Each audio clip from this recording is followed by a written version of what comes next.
sector also saying, how do I disrupt myself? I love that.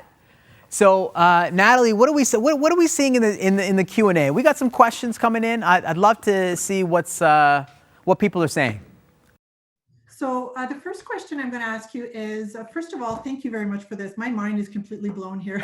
I don't know about anybody else's, but my mind is blown. So the first question we have here, do you recommend we warn people that we'll be innovating, or do you spring it on them? Say that again. Can you say it one more time? Repeat it one more time. Yes, sorry. Do you recommend that we warn people that we'll be innovating in our processes and the evaluations, or do you spring it on them and just innovate? Yeah, that's such a great question. I really believe that when it comes to innovation, the best way of going about it is to co-collaborate, is to co-design the innovations. Here's the whole thing. Everyone wants to be part of an innovation journey, whether you are the evaluator or you are the programmer service. Like, everyone wants to be part of the innovation story. And so I think if you can bring them along the journey, then that is definitely the best way to doing that. Sometimes you might be working in an environment where perhaps innovation is not as accepted. And so if you can't go off and collaborate and co-design and work with others to try new ways of doing things, you unfortunately have to push down the door.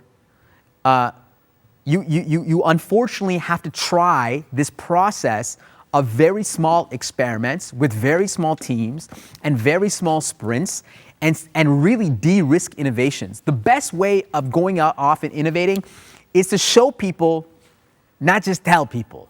I think this is one of the best ways of going about innovation. Your job as an evaluator innovation, it's not to convince, but really to persuade.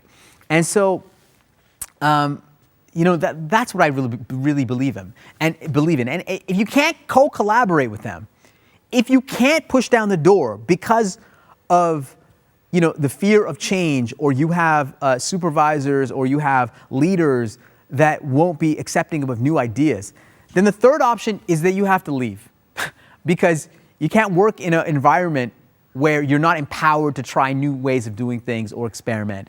And so that's my advice.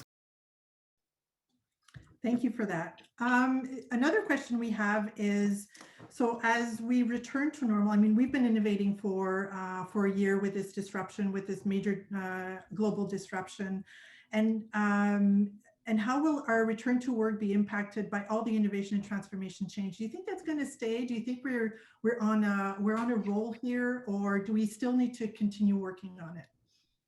Such a great question. Such a great question around working from home. Well, number one, I will tell you this, that I'm not a futurist. I know nothing about the future. If I predicted the future, I wouldn't be here in Edmonton. I would be in New Zealand right now at a concert, drinking margaritas. That's what I would be right now if I was a futurist. I'm not a futurist. So I don't know what's going to happen in the future.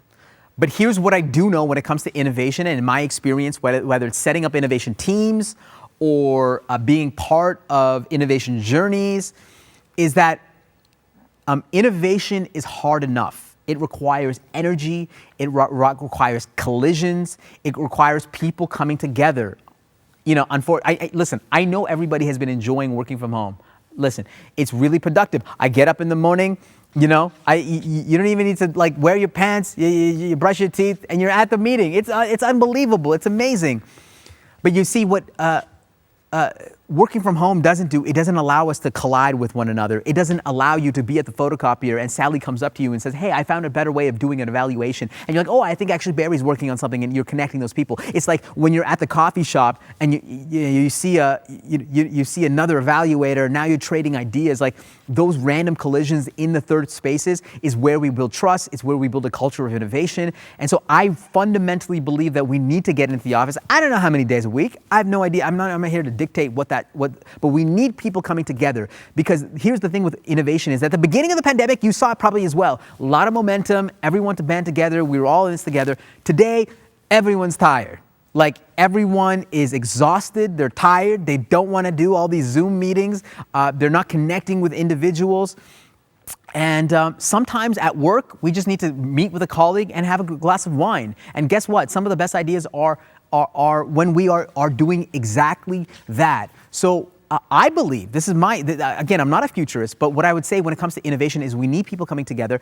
And this is why I believe that we should be doubling down on real estate. Like we should make our work environments, especially when it comes to evaluations, how do we come into work that's awe-inspiring, coming up with new ideas, coming up with new ways of doing things, like building an environment where it creates creativity and it spurs innovation and imagination. I think that's going to be a lot more important sort of in the future. So, I know it's a radical take on working from home, and I know a lot of people have been enjoying it, but this is I don't know what to tell you. New Zealand, Natalie, let's go. You know what I mean? Do you think we can be innovative, like alone in our rooms and in our hostage videos? I love that. Can we be alone? Can we innovate? Listen, I don't know how many people in a hostage video has really innovated. I don't know how many hostages have innovated. I don't have any data on that, but I probably think there hasn't been that many. It is very difficult to innovate in silos. Don't get me wrong, there are a lot of organizations that are decentralized. There are a lot of organizations that they were built on a digital DNA, like a pure play digital DNA.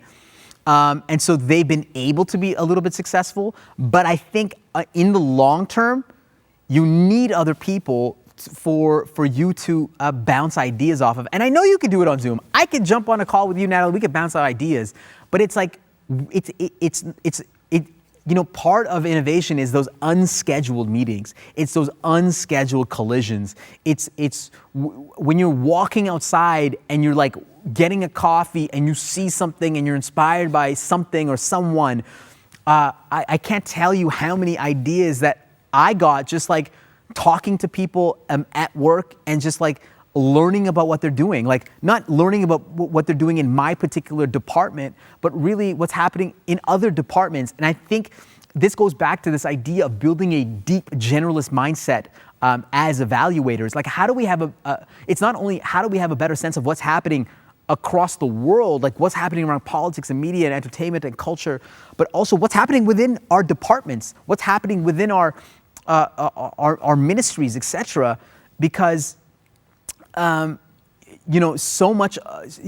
many parts of government are interconnected. I remember when we were working on an evaluation in Alberta, like it was around, we were in education, but transportation was involved and infrastructure was involved, and it made sense, right? For example, if you want to take kids to school, well, you need the education group involved, you need transportation involved, you need infrastructure involved because of the design of the school. Like you need everyone involved. So for you to have an understanding of what's happening across the way, that's why it's so important to be at the office. So hostage video, no one's innovated in a hostage video. That's the first time I've gotten that question, and I love it.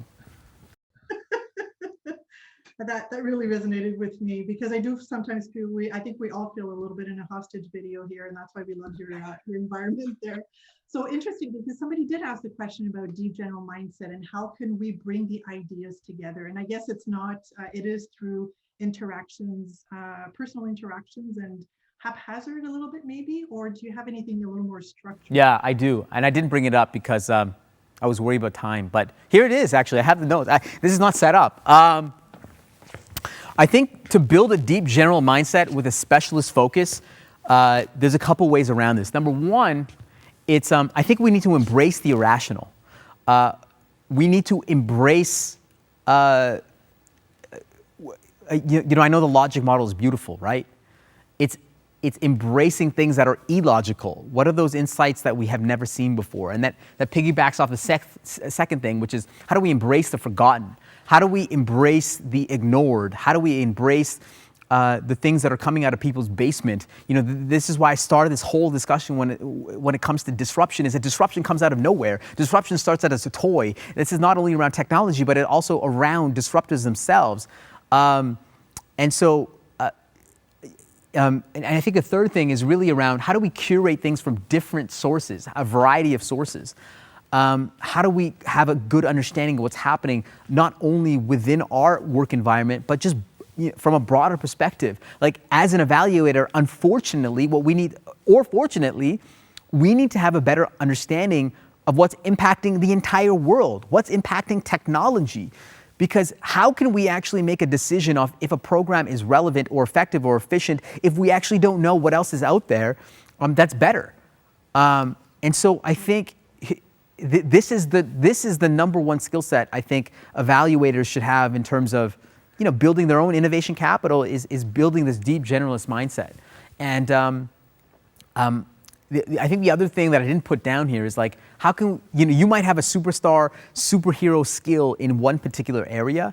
How can you develop sort of other ancillary skills as well? And in this picture I put Bo Jackson as well, because Bo Jackson, he played football and baseball. He was good at both. And I just want to put a picture of a topless Bo Jackson in my video. But a great example of somebody who was great at many things, and it was because he was a great athlete, and he was able to be so successful in both sports. So that's that. I know we're almost out of time, but I'm having so much fun. Do we have one more question, Natalie? And it's actually going to be one of mine, if you don't mind. Yeah. You live in a multi-generational workforce. How do I, like who's longer in the tooth, inspire the younger people to innovate, but also hear them when they provide ideas of innovation in whatever we do? Yeah, I love this question. First of all, Katie, I'm going to ask you. You're a young person. How do I get you to be more innovative? I'm asking her because she's young. I'm aging. I'm calcifying. Yeah. I think young people generally in the workforce right now, I can tell, I only graduated from university about, a year and a bit ago. So I'm fresh in the workforce. But I think for me, like I'm already excited about innovation. I'm excited about, specifically the tech industry. And I think, being able to have those meetings with young people, I think just giving your time to them for sure. I think that's a big thing. So I think you hit on the exact thing, which is the idea that, young people come into work, they're already ambitious. They're already tech savvy. They're already wanting to work somewhere that's innovative. So to me, it's like when they come in, how do we embrace them? How do we get them to flex their innovation muscles? I'll be quick, but when we join organizations, normally what happens is we give somebody like a manual textbook of how to do things, and we like inject it into their DNA. And I think we have so many smart, ambitious, innovative people that are coming into the workforce. How do we, in the first week, get them to experiment and try new ways of doing things? Because you know what's going to happen the second week? When Katie comes back, she's going to be way more innovative the second week. She's going to come up with even more ideas. It's almost as a leader being vulnerable and stepping back and saying, hey, can you tell me how to do things? And tell me how you would look at it. I know it sounds crazy because we're taught a certain way of how to do things, especially within evaluation. But it's like allowing young people to come up with their own ideas, because they're gonna come back the week after and week after with more innovative ideas. So that's what I would say to that. Thank you so much for that question. And I think we're out of time. So with that, Natalie, I want to thank you so much. This was a fun Q&A, one of the funnest that I've ever done. I want to thank again the entire team, and I wish everyone, if you want to connect with me, I'm on LinkedIn. You can connect with me there, ask me questions there.